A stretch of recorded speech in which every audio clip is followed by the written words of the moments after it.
늦게 술 취해 들어오는 날들이 많았죠. 그렇게 어린 시절들을 보내니 저는 따스한 가족의 품이 너무나도 그리웠어요.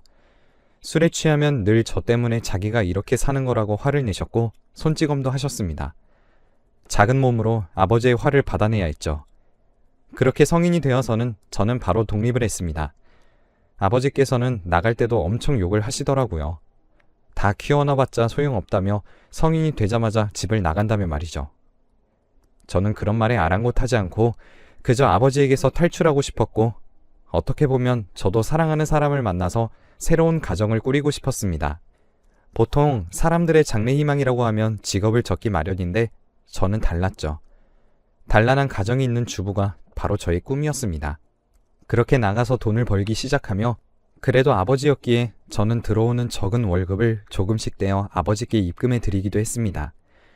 그렇게 지내던 어느 날 제가 나간 지 몇 년이 되지 않아서 아버지의 부고를 들었죠.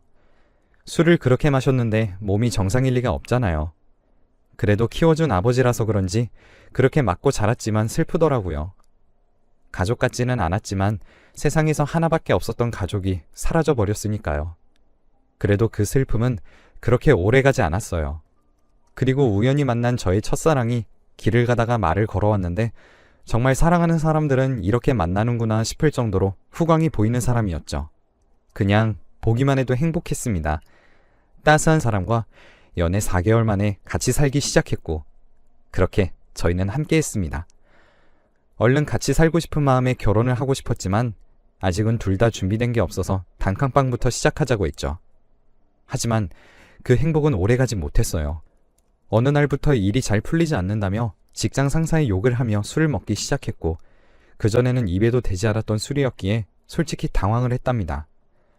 점차 힘들어졌던 그는 나중에는 저를 탓하기 시작했죠. 저를 먹여 살린다고 힘들다고 합니다. 저도 일을 하지 않았던 건 아니에요. 단지 그 사람에 비해서 벌어오는 금액이 달랐던 거죠. 저는 그래도 그를 사랑해서 그 소리를 다 듣고 있었습니다. 고분고분하게 들어서 그런지 어느 날부터 그는 절 조롱하기 시작했죠. 그냥 꼴도 보기 싫었던 모양입니다. 사람이 변한다는 게 그런 건가 봐요. 어린 나이에 저와 사실혼처럼 살게 되고 집으로 돈을 가져다 줘야 했고, 친구들은 모두 다 술 먹고 놀고 하는데 자신은 집에 들어온다는 것 자체가 싫었던 모양이에요. 그렇게 조롱으로 시작해서 그 끝은 폭력이었습니다. 자고 있는 저를 깨워서 자기 술 시중을 들게 하는 것은 물론이고, 남편이 늦게 들어올 때는 문 앞에서 자기를 기다려야 했죠. 제가 많이 사랑한다는 이유로 그렇게 저에게 폭언을 일삼았습니다. 아버지의 폭력에서 벗어나면 행복할 것이라고 생각했는데 또 다른 폭력을 만나게 된 거죠. 가족은 선택하지 못한다지만 그 사람은 제가 선택한 사람이었습니다. 그렇게 저는 2년 정도를 그렇게 맞으며 달래도 보고 울어도 봤어요. 하지만 한번 시작한 손찌검은 끝날 줄 몰랐고, 이러다가 제가 죽겠다 싶어서 그 집을 뛰쳐나왔습니다. 아마도 그 사람은 제가 나가기만을 바랬던 게 아닐까 싶어요. 맞으면서 혹시나 하는 마음으로 저의 월급에서 일부를 조금씩 모으기 시작했고, 그나마 돈이 조금 되기 시작하면서부터 저는 나올 수 있었습니다.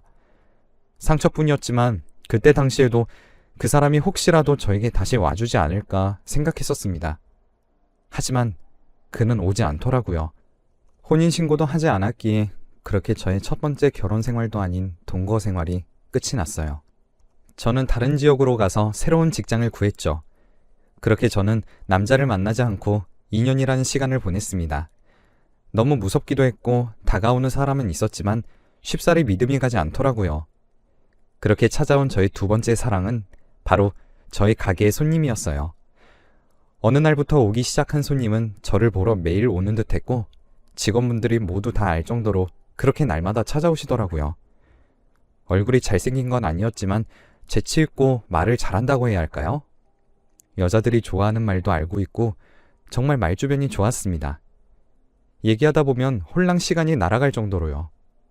그렇지만 2년 전에 상처가 있기에 저는 거절할 수밖에 없었죠. 하지만 그분은 집요했습니다.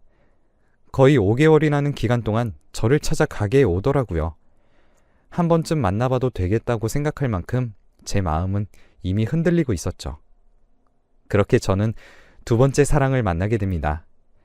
함께 있으면 즐거운 사람이었고 말도 너무 잘하는 사람이었습니다. 사업을 하고 있었고 화려한 언변이 무엇 때문인지 알겠더라고요. 그렇게 그와 저는 결혼을 하고 저희는 행복할 줄 알았습니다. 그런데 그것도 아니더라고요. 결혼을 하게 되면서 사업은 더욱더 잘 되게 되었고 그러면서 자연스럽게 회식도 많아지고 점차 집에 안 들어오는 나날들이 많아지더라고요. 그것까지는 이해했습니다. 남자들이 사업을 하다 보면 시간도 어길 수 있고 집에 안 들어올 수도 있죠. 어느 날부터는 현금을 손에 가지고 다니는 일들이 많아졌는데 처음에는 저는 그게 무슨 이유인지 몰랐어요. 아무것도 모르는 저에게 그저 사업 핑계만 대는 사람이어서 많이 물어보지도 못했죠.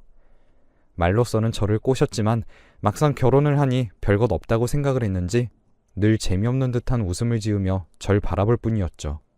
그렇게 집에 안 들어오는 날이 잦아지고 싸울 때도 많아졌습니다. 그런데 알고 보니 현금을 가지고 다니는 이유가 바로 도박이더라고요. 싸우면서 말실수를 하게 되었는데 그제야 알게 됐습니다. 막상 알게 되니 더 뻔뻔하게 나오더라고요. 네가 뭔데 내 일에 참견하냐, 내가 번 돈으로 내가 하겠다는데 네가 뭔데 소리 지르냐 등등. 가정을 가지는 일이 이렇게 힘들구나. 다들 이렇게 살고 있을까? 다른 사람들은 이런 문제들을 모두 끌어안고 사는 걸까? 내가 이해력이 부족한 걸까? 왜 이렇게 한 사람을 바라보는 게 힘들까? 등등 여러 가지 생각이 들었습니다. 그러면서 자연스럽게 나에게 문제가 있는 건 아닐까 하는 생각이 들더라고요. 2명의 사람을 만나봤는데 모두 다 저를 신뢰하고 결혼한 후에는 안방구석의 인형처럼 생각하니 비참하고 누구 하나 믿을 사람이 없더라고요. 저는 그 사람을 놓지 못해서 일주일에 한 번씩 집에 들어오는 사람을 꼭 잡고 살았습니다. 하지만 그 결혼 생활도 얼마 가지 못했죠. 거의 밖에서 살다시피 하고 남들보다 얼굴 보기도 힘들었던 남편이기에 그렇게 저는 이혼을 선택했습니다. 돈은 얼마든지 줄 테니 알아서 나가라며 그렇게 제 얼굴에 돈도 뿌리더라고요. 자존심이 상했지만 받을 수밖에 없었습니다. 그때 돈을 꽤 받아오는 탓에 일을 하지 않아도 되었지만 너무 우울함에 시달렸죠. 남들이 다 꾸리는 가정이 저에게는 너무나도 힘든 부분이었고 가지고 싶은 아이는 잘 되지도 가지지도 못했으며 만나는 남자들은 하나같이 다 절 하대했고 너무 우습게 보더라고요. 제가 너무 많이 사랑해서 그럴까 하는 생각과 함께 정말 1년 정도는 폐인처럼 지냈습니다. 이제 더 이상은 사랑은 하지 않겠다고 나 혼자 살아도 된다고 다짐을 하면서 말이죠. 하지만 그것도 오래가지 않았어요. 사랑의 아픔은 사랑으로 치유된다고 하던가 그렇게 저는 3번째 사랑을 만나게 되었습니다. 새로 다니게 되었던 직장에서 저는 사장님과 눈이 맞았어요. 점차 좋아지기는 한데 이러면 안 되겠다는 생각이 먼저 들었죠. 물론 사장님도 저와 같은 마음인 것 같았고요. 그렇게 저는 가게를 그만두었고 돈도 안 받은 채로 그곳을 벗어났습니다. 제가 이 사람을 선택한 이유는 여기 있었죠. 저를 찾으러 왔더라고요. 그때 당시만 해도 연락이 잘 되는 시기도 아니었고 어찌저찌 물어보러 저를 찾아온 것입니다. 이사한 집 앞에서 그를 봤을 때 어디에서도 없는 감정이 나오더라고요. 이번에는 정말 잘 만났다고 생각을 했죠. 정말 하루하루가 행복했고 연애를 하는 내내 그 사람이 좋아서 미칠 지경이었습니다. 하루하루 저를 위해서 살아주는 듯한 느낌이 들었고 무엇 하나 먹을 때도 저에게 먼저 먹여주었으며 여자들이 모두 바라는 모든 매너를 갖춘 사람이었죠. 하루하루 지나갈수록 정말 이런 사람을 만나려고 그동안 나를 힘들게 했나 보다 하는 생각이 들 정도로 행복했습니다. 가게를 함께 꾸려나가면서 그렇게 저희는 거의 신혼부부처럼 살았어요. 제 과거도 고백했는데 듣고서는 말없이 울어준 사람이었죠. 하루하루 지날수록 그 과거에서 벗어날 수 있도록 그런 기억들에서 벗어날 수 있도록 도와주는 사람이었습니다. 그저 내 생에도 빛이 있다면 이 사람이 나의 빛이겠구나 하는 마음이 간절했죠. 행복이란 게 이런 것이구나 하면서 그와 함께 살아가고 있었습니다. 그렇게 거의 2년을 만났을까요? 저는 이 사람에 대한 확신이 들었고 거의 함께 살다시피 했으며 이제는 결혼을 해야 하지 않을까 싶은 생각이 들었죠. 그런데 이 사람이 미루더라고요. 가게도 꽤나 돈이 되는 것 같은데 늘 돈이 없다는 말뿐이었습니다. 가게가 안 된다는 핑계로 월급도 거의 받지 않고 일했습니다. 밥은 그쪽에서 해주기도 하고 살 곳도 있었기에 저는 딱히 월급을 받지 않아도 된다고 생각을 했죠. 부인이라고 생각했으니까요. 위자료도 거의 다 그 사람을 위해 썼습니다. 처음에 그 사람이 빚이 있다고 하더라고요. 젊은 나이에 가게를 대면서 생긴 빚이라고 하기에 저는 다 내주었습니다. 물론 그것조차 저는 상관없었어요. 진짜 그 사람만 있으면 세상을 다 가진 기분이라고 해야 할까요? 너무나도 행복한 나날들이었으니 그렇게 살아도 결혼한 것과 다름없다고 생각했습니다. 그랬던 어느 날이었습니다. 갑자기 이별을 고했죠. 제가 아니라 그 사람이요. 너무나도 잘 만나고 있었는데 이해가 가지 않았습니다. 그냥 아무 말도 하지 않고 나가달라는 말에 정말 망치로 머리 한 대 맞은 기분이더라고요.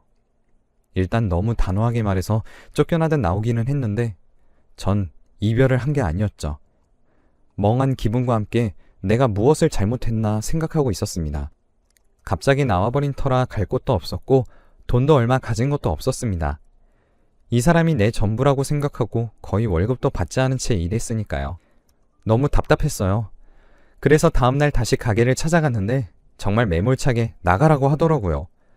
그럼 여태까지 받지도 못한 월급은 어떻게 하냐고 하니까 저에게 돈 몇 푼 쥐어주면서 제발 가달래요. 다시는 찾아오지 말라길래 이유라도 말해달라고 하니까 그냥 싫어졌대요. 그렇게 구질구질하게 매달렸습니다. 나한테 왜 이러냐고 하면서 말이죠. 그렇게 몇 날 며칠을 찾아가고 화도 내어보고 울어도 봤습니다. 저는 제가 무언가를 잘못했다고 생각했거든요.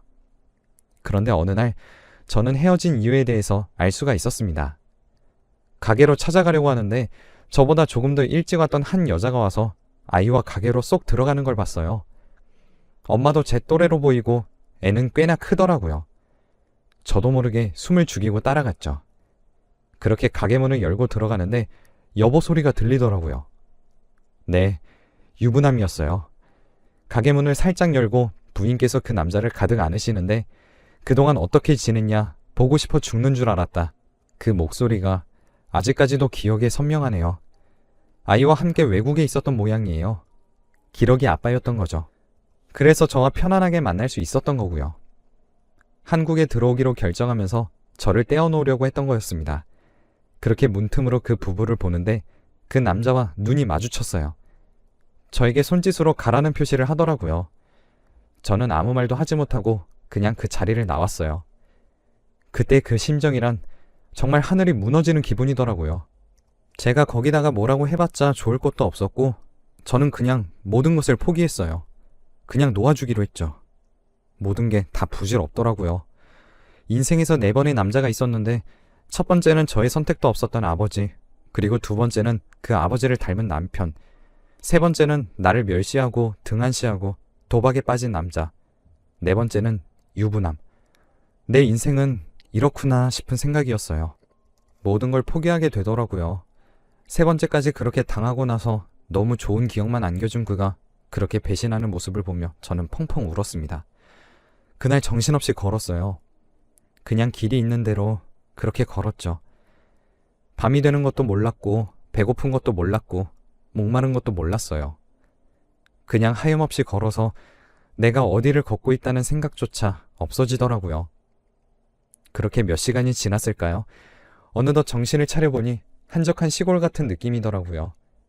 멀지 않은 곳에 이런 곳이 있어나 싶을 정도였습니다. 조그마한 강이 있었는데 그날 밤의 강은 너무나도 아름답더라고요. 근처 편의점에서 소주를 하나 샀고 안주할 겸 오징어도 샀습니다. 그렇게 저는 강 주변에서 그 추운 날씨에 소주와 함께 오징어를 뜯었죠. 먹고 죽은 귀신이 때깔도 곱다잖아요. 즐기지도 않았던 소주, 아버지 때문에 쳐다도 보기 싫었던 소주병. 그렇게 제가 마시고 있었어요. 예전에 몇 번 먹었을 때는 그렇게 쓰다고 생각했는데 그날따라 많이 달았습니다. 그렇게 저는 소주 한 병을 비웠어요. 사실 거의 들이켰죠. 몽롱한 정신을 잡으면서 저는 강 쪽으로 서서히 발걸음을 옮겼습니다. 꽤나 깊어 보이는 강이었고 달이 비추어 저의 마지막을 장식하기에는 꽤 사치스러운 곳이 아닐까 싶었지만 마지막만큼은 사치스러워 보자며 그렇게 천천히 걸어갔죠. 그렇게 차가운 물이 제 발에 닿을 때 무언가에 의해서 저는 당겨졌습니다. 저보다는 나이가 있어 보였고 술에 취해서 정확하게 보이지 않았지만 한 남자였어요. 정신 나갔냐고 하면서 저를 붙잡길래 놔달라며 저는 울부짖었고 끝까지 저를 잡고 놓지 않았던 분이셨습니다. 그는 그렇게 저를 억지로 끌고 물가 쪽으로 오셨고 제가 다시 가려고 하면 잡고 놓아주지 않았죠. 처음 봤는데 이러시면 곤란하다고 하며 소리를 고래고래 질렀는데 그 사람은 누가 봐도 죽을 것 같은 사람을 어떻게 지나치냐며 오히려 저에게 큰 소리를 지르더라고요. 달래는 투도 아니었고 화를 냈습니다. 그렇게 저는 정신을 잃었고 그 다음날 깨어났을 때 웬 할머니 한 분이 절 바라보고 계셨죠. 속은 괜찮은겨? 전 살면서 할머니라는 게 없어봐서 그런지 그 소리가 아직까지도 기억이 날 정도로 정겹더라고요. 저도 모르게 네 하고 대답을 해버렸어요. 제가 일어나는 것을 보고 다급히 일어나시더니 한가득 상을 차려오시더라고요. 밥 먹으라고 하면서 저에게 상을 건네었습니다. 그 상은 아직도 잊을 수 없는 게 처음 받아보는 술상이었습니다. 콩나물이 엄청 들어가 있는 콩나물국과 가득가득 쌓인 반찬까지 밥은 세 사람은 거뜬히 먹을 수 있는 고봉밥이었죠. 낯을 많이 가려서 아는 사람 외에는 함께 밥을 먹어본 적이 없었는데 그렇게 함께 밥을 먹었습니다.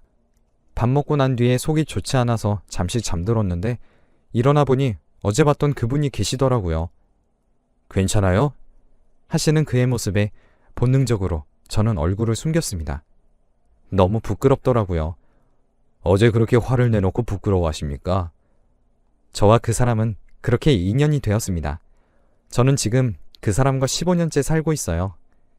죽음의 문턱에서 만났던 그 사람은 제가 마음을 잡을 때까지 기다려줬고 다정하지는 않았지만 묵묵한 기다림으로 저에게 믿음을 주더라고요.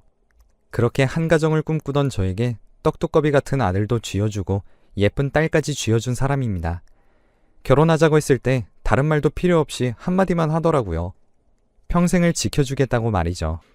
저에게는 평생 있을 것 같지 않았던 행복이었지만 인생에서 행복을 찾는 게 가장 어려웠던 저에게 손을 내밀어준 사람이에요. 저는 그 사람에게 최선을 다하고 있고 그 사람 또한 저에게 최선을 다하고 있습니다. 그리고 그때 밥상 차려준 할머님은 저의 시어머니가 되었답니다. 저희는 이렇게 살아가고 있어요. 15년의 행복에 가려서 예전은 기억하지 못하고 있었는데 이렇게 생각이 나서 지난 날을 이야기해봅니다. 인생을 살아감에 있어서 좋은 날도 있고 나쁜 날도 있다고 하죠. 포기해버리려고 하는 순간에 찾아온 귀중한 행복이었습니다. 지금 힘들다고 생각하시는 분들 너무 걱정하지 마세요. 좋은 날은 꼭 오더라고요.